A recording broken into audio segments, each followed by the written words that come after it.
Buenas noches para todos, bienvenidos a un primer programa de Cerebro.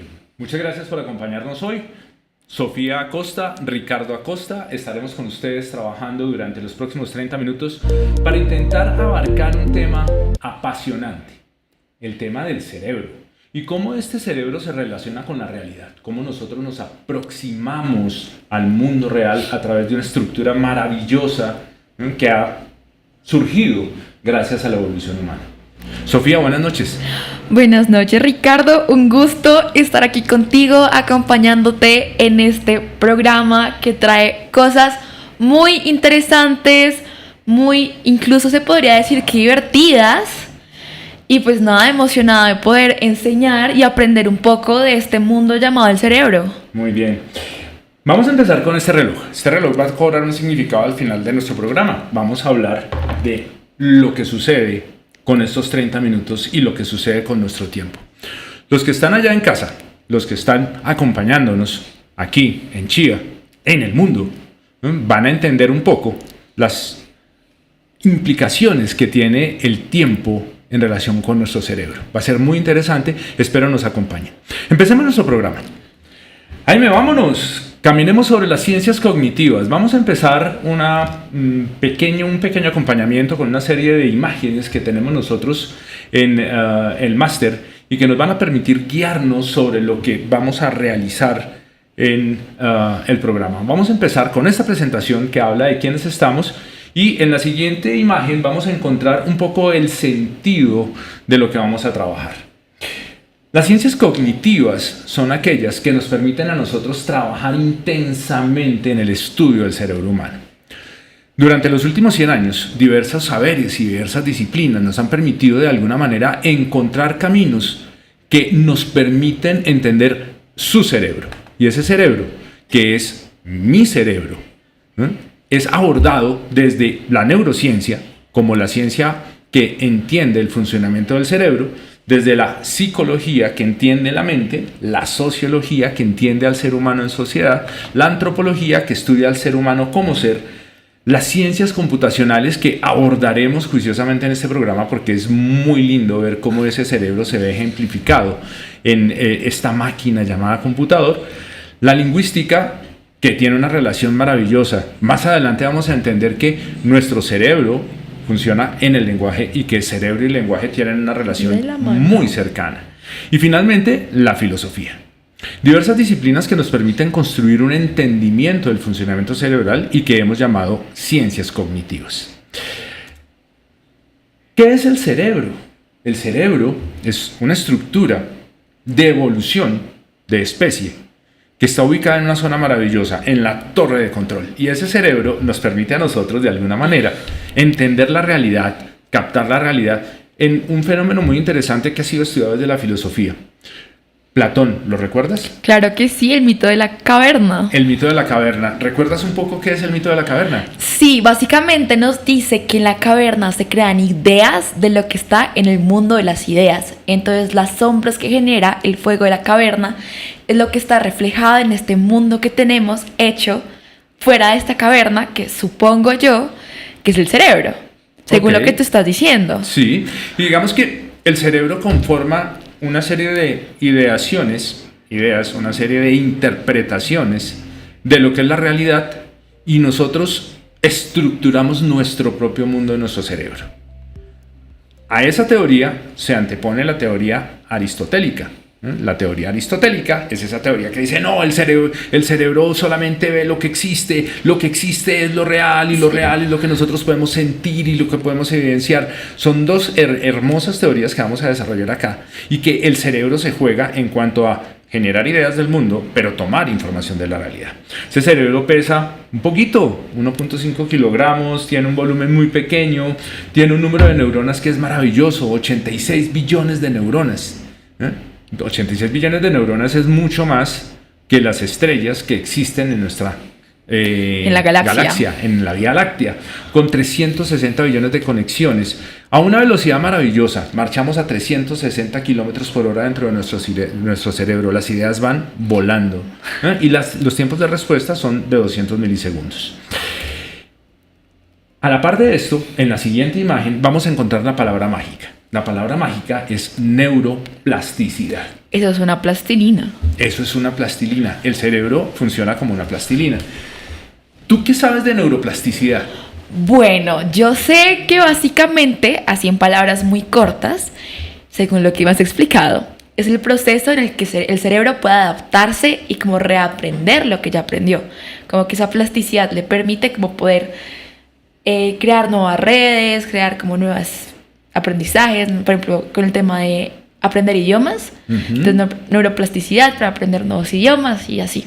Bien. Digamos que la neuroplasticidad es la capacidad que tiene el cerebro de tomar conexiones ya hechas y cambiarlas, o de generar nuevas neuronas en una zona muy importante que es el hipocampo, o en el reestructurar y dejar redes que están en reposo y volverlas a utilizar. Y nosotros podemos, y es un primer mensaje, y quiero mirar a esta cámara porque sé que nos están viendo en esta cámara, y les quiero decir que todos los días de nuestra vida somos capaces de reestructurar nuestro cerebro a través de la neuroplasticidad. Y lo que fuimos ayer, seremos mejores mañana. Por tanto, los queremos invitar hoy a que empecemos un viaje de neuroplasticidad, que entendamos que somos capaces de reentrenar nuestro cerebro para lograr muy, muy buenas cosas. En eso trabajaremos intensamente durante estas sesiones de los martes. Vamos a la siguiente imagen, por favor. Razón y emoción. Hoy el programa está dedicado a la razón y a la emoción. Cuéntame, ¿cuáles son tus más grandes emociones? Yo creo que la felicidad, como la euforia, más que felicidad, un poco el frenesí que trae esta, y también la melancolía. Yo soy alguien muy melancólica, tengo que admitirlo, entonces yo creo que mis emociones se debaten entre lo que es la felicidad, la euforia, el frenesí y la melancolía absoluta. Lo cual me parece maravilloso. Cada uno tiene sus propias emociones. Oye, no mencionaste una, la felicidad. ¿Cómo te suena esa? Yo sí, fue la primera que dije. ¿Sí? Claro. Es que estoy aquí ocupado y te pido mil disculpas, pero es que me ha llegado el link de comunicación del programa y estoy tratando de compartirlo con todas aquellas personas. Neuroplasticidad. O sea. Respétame, por favor. Bien. Estoy tratando de poner en comunicación a otras personas con las cuales yo quisiera que pudiéramos compartir hoy el programa y tuviéramos la oportunidad de conversar con ellas a través de las redes. Vamos a estar en Facebook, en directo, y vamos a intentar que diversas personas que están alrededor nuestro tengan la oportunidad de encontrar esta dirección y ponerse en contacto con nosotros a través de el chat de Facebook. Y que podamos escuchar preguntas, que nos digan cuáles son sus impresiones, qué quisieran saber, de qué cosas quisieran enterarse hoy en este programa, qué cosas les llaman la atención del funcionamiento de nuestro cerebro y tener la oportunidad de responder a todos, si no hoy, en todos los programas que vamos a tener de hoy en adelante. Creo que he cumplido con algunos reenvíos, creo que te envié el mensaje para que lo reenvíes. Ahí está, claro que sí. Personas que están alrededor nuestro y poder seguir adelante con nuestro programa. Desafortunadamente esto es muy complicado, hacer redes y llevar el programa, pero bueno, lo estoy intentando de una manera loca, a ver si lo logramos. Listo. Empecemos. Razón y emoción, ese es el centro del programa hoy en el ser humano. Somos razón, somos emoción. Sofía nos ha compartido una serie de emociones que son propias de ella y que de alguna manera nos permiten a nosotros entender el mundo. Cada uno de nosotros tiene emociones que son de alguna manera las que nos marcan el camino y el derrotero de la vida. En la siguiente imagen vamos a encontrar cómo ese cerebro entre razón y emoción, la razón es quien equilibra la emoción. En la siguiente imagen que nos va a pasar Jaime, vamos a encontrar cómo nosotros hemos evolucionado, cómo los seres humanos, dentro de la teoría de las especies de Darwin, hemos encontrado un camino sobre el cual llegamos a ser humanos. La teoría de Darwin dice que hay una evolución en los últimos 2.500 millones de años, empezando desde los aminoácidos y los últimos 500 millones de años en animales pluricelulares que nos permiten de alguna manera hacer una construcción de un sistema nervioso. En la parte izquierda encuentran ustedes cómo llegamos a ser mamíferos y cómo compartimos una sola línea de crecimiento, y en la parte derecha encontramos nuestros predecesores, los reptiles, los mamíferos. Los reptiles, que de alguna manera son básicos, instintivos, los mamíferos que son sensibles y los humanos que son pensantes. Si vamos a la siguiente imagen, van a encontrar un ejemplo hermoso de lo que es esa evolución, que viene de los reptiles y que llega a los mamíferos. ¿Cómo se llama este muchacho, Sofi? Ese peludo lleva por nombre Chomsky. Chomsky. ¿Chomsky quién es? Chomsky es nuestro perro. Es un perro muy grande, pesa 50 kilos. Yo creo que me llega a la cadera y yo bajita no soy. Tiene 2 años, aún sigue siendo un cachorro y nada, es nuestro fiel acompañante desde que llegó a la casa. Cuéntame, ¿cómo es Chomsky? Chomsky, bueno, le preguntas a la mamá y la mamá siempre va a amar a su hijo, pero siendo lo más objetivos posibles, Chomsky es un consentido. Ese man realmente hace así para que lo consientan y lo que más le gusta en esta vida es que le den amor. Es muy nervioso con otros perros, le tiene miedo a los perros, lo cual es muy chistoso para su tamaño, porque uno cree que es un perro grande, baboso, que ladra fuertísimo. Entonces uno dice como, wow, este perro es súper amenazante. Realmente no, el perro es una gallina, un amor, un consentido y nada, el niño pequeño de la casa. ¿Por qué hablar de un perro? Porque los perros son emocionales. Como los gatos, son mamíferos, son una especie que nos permite a nosotros de alguna manera jugar con una serie de teorías que hemos construido en relación con neurociencias. En una teoría que voy a presentar más adelante, creo que en la siguiente imagen la podemos encontrar en el camino evolutivo, que es la posibilidad que tenemos nosotros de pasar desde los mamíferos hacia nuestros previos antecesores, que son los homínidos. Y los homínidos comparten con nosotros una genética que es muy cercana, 99% de nuestra genética es homínida. Y nosotros tenemos una gran ventaja desde los homínidos, y es haber construido más evolución cerebral, más masa cerebral, una estructura de neocórtex que nos permite ser humanos. En la siguiente imagen vamos a encontrar entonces cómo esa construcción nos termina a nosotros permitiendo de alguna manera ser símiles. Ojo, no es como funciona el cerebro, cuidado, porque los puristas de la neurociencia podrían hoy sacarme corriendo de las redes sociales. No, es un poco ver cómo esa evolución de alguna manera tiene un poco la representación en cada una de nuestras zonas del cerebro de cada una de esas evoluciones. Lo reptiliano en lo básico, instintos básicos, lo mamífero en el sistema límbico, lo emocional, lo racional en la corteza. Y algo muy interesante que tú me preguntabas cuando viste esta imagen, oye, ¿y el delfín qué hace ahí? Pues el delfín tiene un cerebro muy similar al nuestro. Hemos encontrado entre los estudios de animales que ellos tienen una evolución muy interesante, tienen sociabilidad, tienen enlaces sociales, familiares, que le permiten jugar a ser una especie muy interesante dentro del estudio de esa evolución. En la siguiente imagen vamos a encontrar a alguien que nos permite dar un paso a la teoría de la emoción como centro de los seres humanos, que es Daniel Goleman. Daniel Goleman en el siglo XX dijo que el ser humano, ¿no?, o la emocionalidad, la capacidad que tenemos de emocionarnos, es la habilidad de reconocer sentimientos propios y ajenos y saber gestionarlos. Eso es inteligencia emocional. Y él, diciéndolo en los años 80, nos abrió una perspectiva muy interesante, porque debo contarte que antes se medía por IQ. IQ era la capacidad de razonamiento que teníamos. La conozco. El pensamiento lógico-matemático que se interpreta en esas pruebas conductistas de razón. Por ejemplo, la prueba saber. Ay, no le ¿Cuánto sacaste en la prueba saber? 358. No, me fue. Lo más triste es que en lo que me gusta me fue peor. ¿Ah, sí? Bien.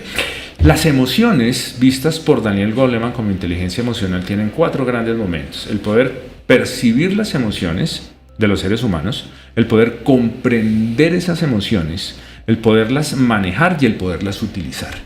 Eso es inteligencia emocional. Y los seres humanos somos emocionales. Y somos emocionales no solamente porque de alguna manera en ese paralelo lejano que quiero mantener muy cuidadosamente dentro de la forma en que nuestro cerebro funciona, viene de una emocionalidad que está traída desde estos animales como los mamíferos, como Chomsky, ¿no? Es posible de comprender, manejar y utilizar. Y ahí es donde entra en juego la razón. Y ahí viene la relación entre lo que es la razón humana y la emoción humana. La emoción y la razón están equilibradas, hacen un paralelo, lo cual nos permite a nosotros ir a la realidad y tener emociones muy profundas, pero ser capaces de comprender esa emocionalidad, de manejar esa emocionalidad y utilizarla a favor de nosotros y a favor de los demás. Interesante. Bien, en la siguiente imagen vamos a encontrar que la teoría de las redes neuronales es la que realmente nos permite entender el funcionamiento cerebral. Si usted trae a una persona que hable de neurociencias muy serias, tiene que hablar de este tema, redes neuronales. Claro. Nosotros tenemos una estructura que se llama la neurona. Hoy no la voy a presentar porque estamos hablando de un tema muy global y general. Que es Me acuerdas a temas de biología. De acuerdo. Y esa red neuronal, constituida por esos 86 billones de neuronas y por 360 billones de conexiones, nos permiten a nosotros funcionar en un camino de razón, emoción, emoción, razón. En zonas que francamente son emocionales, como la zona límbica, que la vamos a conocer en este programa, que tiene dos grandes núcleos, voy a empezar a asustar a la gente, el núcleo accumbens y la amígdala cerebral, que tienen una función muy interesante dentro del manejo emocional. Pero ese manejo emocional se ve de alguna manera manejado por nuestro polo prefrontal. Y el polo prefrontal nos permite entender lo que dijo Goleman, comprender, manejar y utilizar las emociones. En la siguiente imagen vamos a encontrar algo que me permite a mí extenderme largamente, pero que lo voy a hacer en un minuto. En los años 60 del siglo pasado, este señor Paul MacLean habló del cerebro triuno, que es una forma muy bonita, hermosa, de entender nuestro cerebro desde lo reptiliano, desde lo límbico y desde el neocórtex, desde la posibilidad de ser seres humanos. Yo siempre he dicho en mis clases que nosotros somos seres emocionales un poco por esa evolución. Y cuando yo veo a Chomsky, lo puedo abrazar y puedo jugar con él, porque es que Chomsky es nuestro perro. Es nuestro perro. Entiendo que las emociones son hermosas porque son limpias, porque los animales son puras. Son puros. Y nosotros podemos mantener una emocionalidad pura, pero podemos racionalizarla. ¿Y cómo la vamos a racionalizar? Sencillo. Lo vamos a racionalizar como lo muestra esta imagen. Esta imagen que de alguna manera nos permite entender que hay un polo frontal que está en amarillo. Y en ese polo frontal hay un polo prefrontal.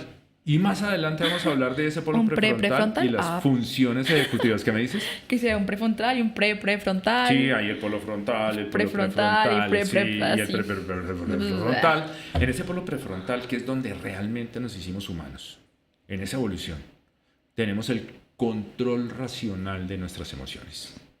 Y somos capaces de hacerlo. Y esto se lo quiero decir a todas las personas que nos están escuchando hoy. Y es que la emocionalidad es posible de alguna manera razonarla. Ser emocionales es muy bueno, pero razonar las emociones también es posible. Y ese equilibrio es el que necesitamos en nuestra vida diaria. Porque cuando a ti te tiran algodones, ¿tú con qué respondes? Con algodones. Muy bien. Claro. Y si te tiran piedras... Con algodones también, por favor. Con algodones también. Lo dices muy bien.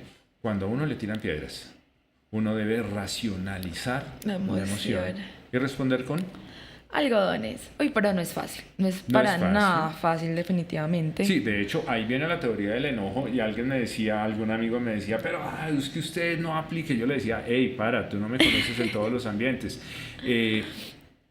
No es fácil. No el Dalai Lama, hace unos años, le preguntaron, ¿usted se enoja? Y él dijo, sí, yo me enojo. Yo también me enojo. Yo soy humano y soy perfectible. Y tengo una imagen grabada del Papa Francisco. Sí, la oí. ¿Sí no la es como el pie en el Vaticano que le pone la mano y que alguien se la intenta agarrar y él se la quita bravo, súper molesto. Y es un ser absolutamente espiritual y sin embargo tiene ese tipo de respuestas.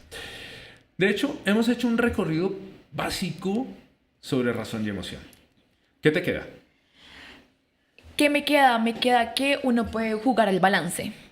Que no hay que negar ninguno, que ambos son igual de importantes, pero que hay que aprender a manejarlos en los contextos en los que uno está, pero sobre todo aprender a balancearlos, que uno va de la mano del otro. Bien, la palabra equilibrio aparece. Apliquemos la emocionalidad y la razón en la toma de decisiones. Los seres humanos enfrentamos retos. En la psicología se habla de la resolución de problemas y nosotros hablamos dentro de la neurociencia que yo manejo de la resolución de retos, porque si no uno pensaría que definitivamente se la pasa uno recibiendo Problemas toda la vida. No, retos. No, uno recibe retos. Ahora, ¿usted lo quiere hacer problema? Hágalo problema. Bienvenido a su emocionalidad. Entonces uno resuelve retos y lo resuelve para tomar decisiones. Y uno toma decisiones que están construidas desde la razón y la emoción.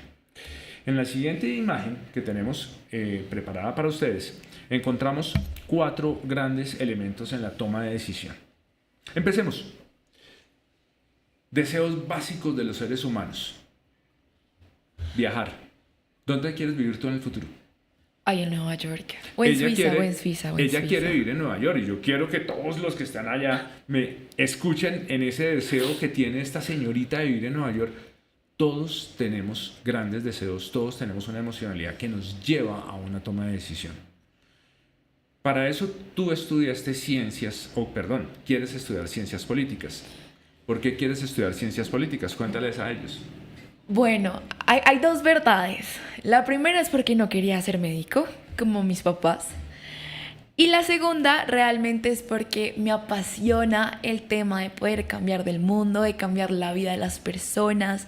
Me apasiona el saber que puedo ayudar y dejar mi granota de arena en lo que sería pues en la sociedad y el mundo en el que vivimos hoy. Además que para nadie es mentira, me encanta debatir, me encanta hablar, me encanta dar mi opinión. Y soy muy ñoña, me encanta estudiar. Entonces siento que esta carrera combinó todo eso que me apasiona y lo convirtió en currículum universitario. Me pareció mi carrera. Lo cual me parece maravilloso. ¿La emocionalidad te llevó a tomar la decisión de carrera? Definitivamente. Bien, si tú hubieras razonado sobre el futuro laboral de las ciencias políticas... Yo creo que racionalmente tampoco me hubiera importado. Siento que en este caso la emoción le gana a la razón, porque sé que aunque puede que sí hayan pocas oportunidades laborales y sea más difícil, con lo mucho que amo lo que hago y con lo que sé que voy a hacer, sé que podré lograr conseguirme ese trabajo que tanto quiero o ese lugar que tanto espero. Pero entonces sí fue cero racional, la verdad lo hice con corazón, más que con cerebro. Ahí sí, prefrontal, red neuronal, te fallé. Eso acabas de dar una clave que vamos a presentar al final del programa. Me fallaste. Esos son deseos básicos. Los seres humanos nos movemos por emociones propias que se convierten en motivaciones. Yo tengo unos ejemplos. Viajar. Un balón de fútbol para mí. Una cartera para ti. Son deseos básicos. Pero resulta que nosotros debemos tomar en cuenta que hay que razonar y hay que empezar a jugar con una posibilidad que se llama el sesgo de juicio. El sesgo de juicio es lo que las emociones generan y que de alguna manera nos llevan a tomar malas decisiones. El sesgo de juicio es la lectura de las diversas variables que tenemos en relación con una toma de decisión y que desde lo emocional nos sesgan a esa persona me cae mal. Eso es un sesgo de juicio. Okay, y si tú lo entiendo. razonas y piensas en aquellas personas que alguna vez te has dicho me han caído mal, pues venga, ¿por qué? ¿Por qué te caen mal? Ven, espérate un segundo. Dejemos ese sesgo de juicio. Y ahí vienen una serie de situaciones del mundo, ¿no? Que no vamos a entrar a discutir hoy, de sesgos de juicio y de pensamiento de cada persona. Pero es un buen tema, Que tiene, algún día lo abordaremos, que de alguna manera tienen que ser equilibradas en la emoción y la razón, como lo muestra ese círculo rojo que nos permite a nosotros decir, hey, vamos a equilibrar y vamos a intentar que la toma de decisión, que parte siempre de una emoción, tenga suficiente razón.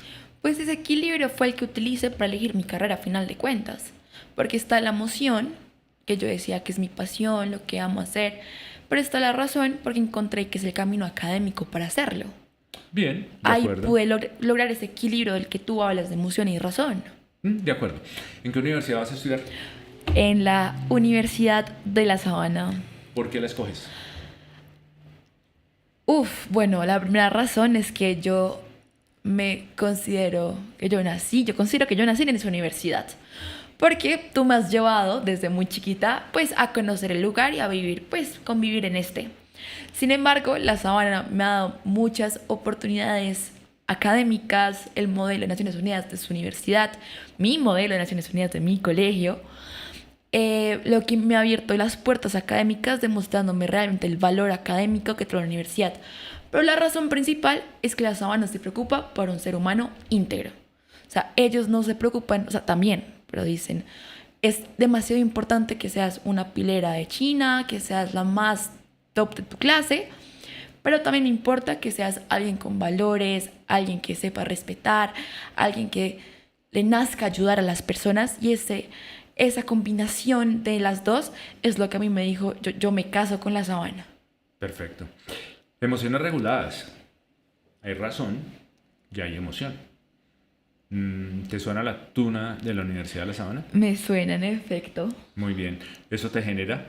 una emoción grandísima. Pero no la has mencionado dentro de toda la estructura de pensamiento que tienes para estudiar en la Universidad de La Claro, Sabana. pero es que luego van a creer, papi, que es que yo voy a estudiar por meter una tuna, y tampoco, o sea, ¿No es así? Tampoco. Muy bien, ese es otro tema que vamos a hablar aquí, que vamos a hablar de lo que es la música y el cerebro, que es maravilloso. Hay muchos temas por hablar, pero en este y para la toma de decisiones quiero dejar un mensaje. Las emociones deben ser reguladas y las emociones son reguladas en relación con la razón. Y tú has hecho una regularización de esa emoción en cuanto a que has incluido la razón en las ideas propias que tienes para tomar la decisión de escoger una universidad y una carrera. Muchas gracias por servir de ejemplo. De nada. Yo también quiero. Dale, vamos al último tema. Se nos está acabando el tiempo. Y vamos a hablar, como se está acabando el tiempo, ¿Del tiempo? De la percepción del tiempo. Dije que íbamos a hablar de este elemento, un reloj de arena.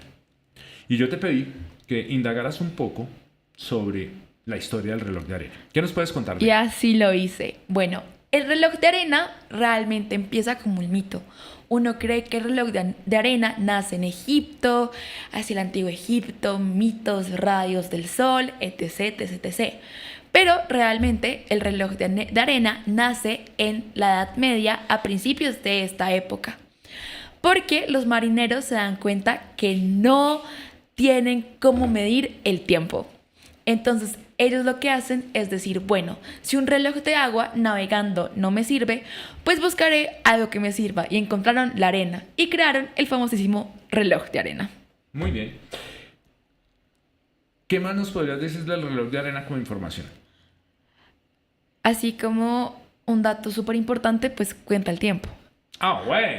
Ah, bueno. Y entonces en la imagen que nos ha colocado aquí nuestro amigo Jaime, que es nuestro máster, tenemos un muy viejo método para medir el tiempo. Medición objetiva del tiempo. Porque la imagen habla de dos tipos de aproximación. Sí, El veo. tiempo como tiempo objetivo y el tiempo como tiempo subjetivo.